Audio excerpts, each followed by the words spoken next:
En esta cápsula académica conoceremos del filum bryophyta al grupo de los anthoceros o Anthocerofita.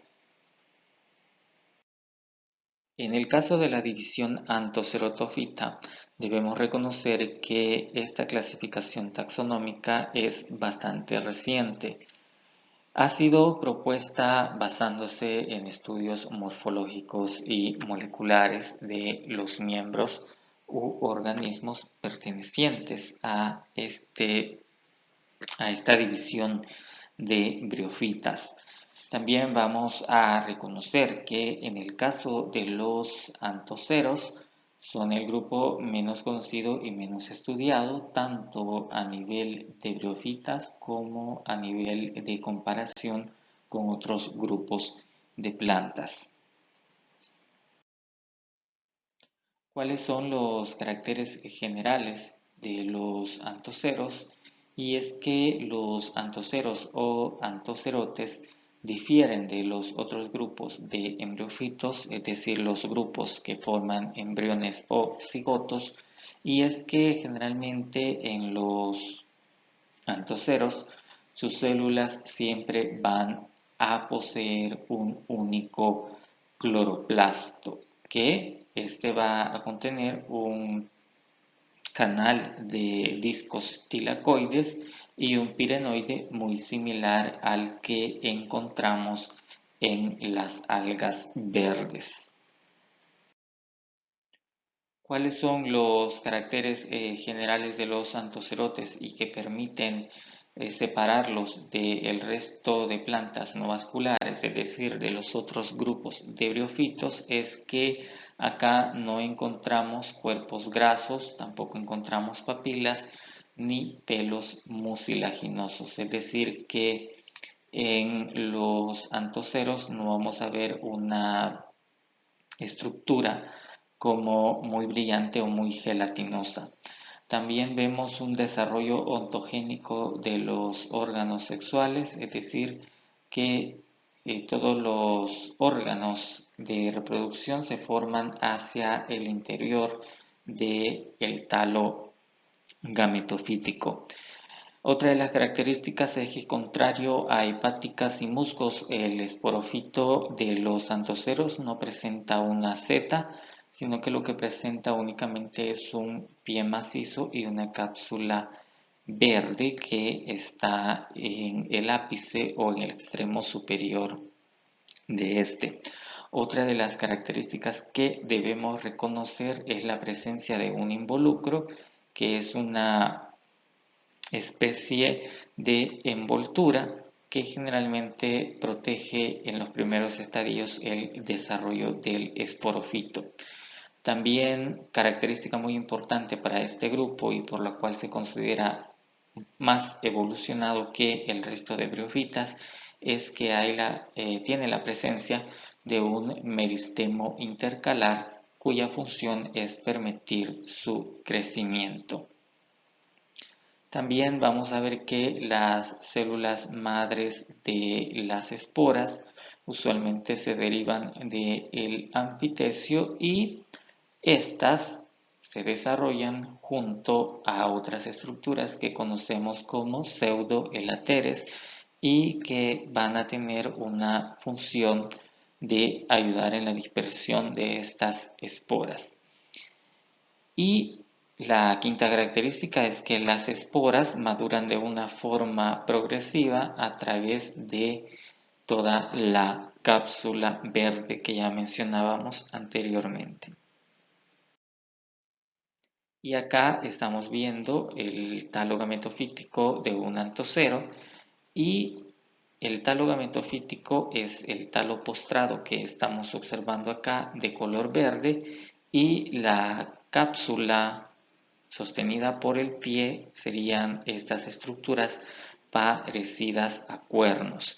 De ahí que en algunos casos a los anthoceros también se les conoce como hepáticas cornudas. En el caso del talo gametofítico también vamos a ver que es hacia el interior de este que se desarrolla tanto el anteridio como el arquegonio con las células huevo. Es decir, en este caso, ni anteridio ni arquegonio se forman hacia afuera en estructuras diferenciadas, sino que estos se mantienen hacia el interior del talo y únicamente cuando los anterozoides o espermatozoides llegan a fecundar a la célula huevo que se empieza a formar la cápsula verde, es que podemos reconocer una estructura diferente a el resto del talo gametofítico.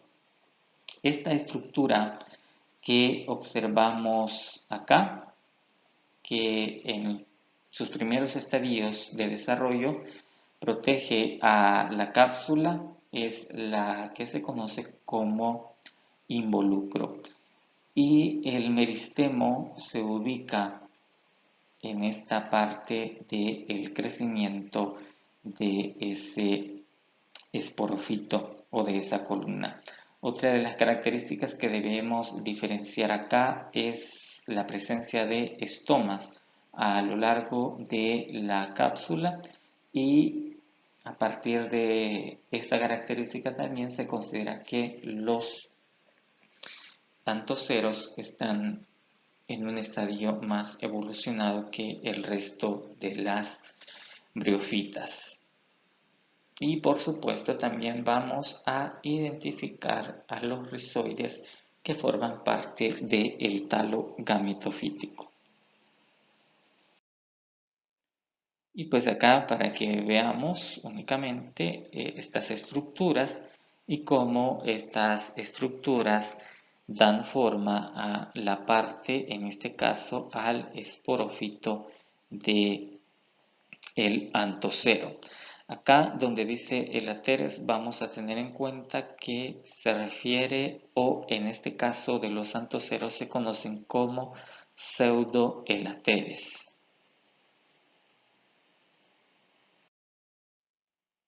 En el caso de la morfología y anatomía del gametofito de los antoceros vamos a ver que siempre va a ser de forma talosa y va a tener una estructura bastante sencilla, no va a ser muy gruesa. En algunos casos puede formar o puede adquirir una forma de una roseta o también crecer de una forma lineal o en forma de cinta. Y por ejemplo, en la fotografía que se muestra el género Dendroceros, vamos a ver que en algunos casos el talo tiene una forma irregular y que presenta una nervadura o una vena media y que a los lados de este se forman unas alas monoestratificadas y se refiere que cuando decimos que son monoestratificadas se refiere a que van a estar conformadas por una sola capa de células. Otra de las características que vamos a reconocer en los antoceros es que anatómicamente son bastante simples y generalmente estos van a estar compuestos por aproximadamente una capa o una estructura formada por 5 a 8 células de grosor. Por supuesto, esto va a depender de la especie de la que estemos hablando. También esas células van a tener una pared celular muy delgada y, como ya mencionábamos anteriormente, van a contener un solo cloroplasto en su interior. En el caso de las células epidérmicas, es decir, aquellas que se encuentran más hacia la superficie o formando la epidermis, van a ser alargadas y también se ha identificado que en algunos organismos de estos presentan un crecimiento o un engrosamiento anular cuya función hasta hoy se desconoce.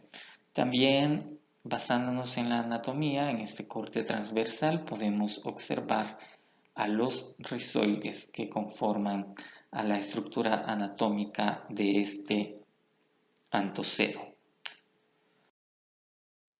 Luego, en el caso de la anatomía del esporofito, habíamos mencionado un involucro. En este caso, el involucro pertenece a la generación gametofítica.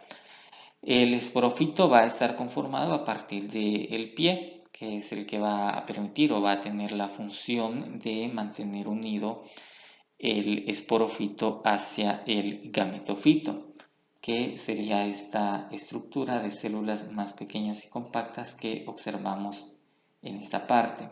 Y luego la parte donde encontramos el meristemo intercalar iría inmediatamente después del pie y, como mencionábamos antes, la función de ese meristemo intercalar es ayudar en el crecimiento, en este caso del esporofito, y en el caso de las plantas vasculares, los meristemos ayudan precisamente al crecimiento elongado de la planta.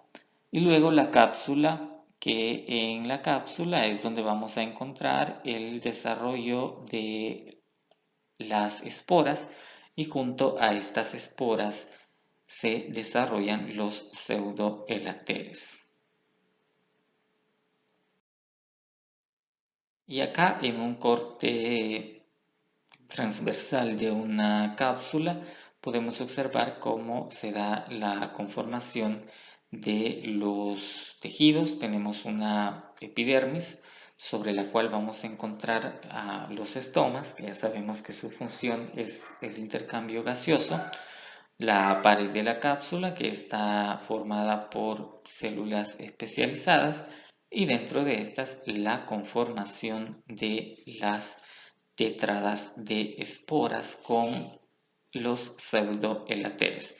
Cuando nos referimos a la tétrada de esporas es porque generalmente van a ir creciendo y se van a formar en grupos de 4 esporas. Y los pseudoelateres, que serían estas estructuras de una forma acintada, que mencionábamos ya, que la función de ellas es ayudar en la dispersión de estas esporas. Y la otra estructura que se identifica es el tejido de la columela, que sirve para sostener a todo el esporofito con las esporas. Y finalmente, en el ciclo de reproducción mencionábamos que en el caso de los antoceros, el arquegonio y el anteridio se encuentran sumergidos o inmersos hacia el interior del talo aplanado del gametofito. Cuando los anterozoides maduran y migran para fecundar al arquegonio, en este se forma el cigoto, que luego va a formar al esporofito, y el esporofito va a tener la forma de un cuerno o de una cápsula alargada. Dentro de la cápsula se forman las tetradas de esporas a partir de meiosis, y luego cada una de esas esporas va a tener la capacidad de dar origen a un nuevo individuo y de esta forma formar o dar inicio a un nuevo ciclo de vida. Bien, esto ha sido todo en cuanto al conocimiento de los antoceros.